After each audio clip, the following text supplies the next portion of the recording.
ఒక్కసారి ఊహించండి, కరెంట్ లేదు, మొబైల్ ఫోన్ లేదు, నగరాల హడావిడి లేదు, అయినా మనశ్శాంతి మాత్రం పుష్కలంగా ఉంది.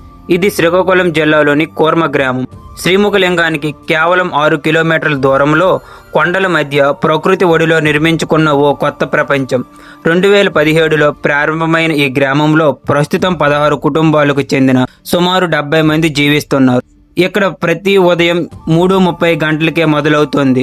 ప్రకృతితో కలిసి జీవిస్తూ తమ ఆహారాన్ని తామే పండించుకుంటారు. రసాయనాలు లేవు, సహజత్వమే వారి జీవన విధానం.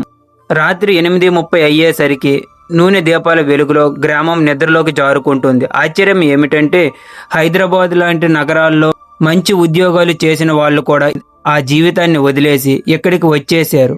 ఎందుకంటే వాళ్ళు చెప్పినది ఒక్కటే: డబ్బు జీవితాన్ని సౌకర్యవంతం చేయగలదు, కానీ మనసుకు ప్రశాంతంగా మార్చలేదు. ఆంధ్రప్రదేశ్, తెలంగాణ, ఒడిశా రాష్ట్రాల్లో ఇలాంటి జీవన విధానంతో ఉన్న అరుదైన గ్రామం మన కూర్మ గ్రామం అండి.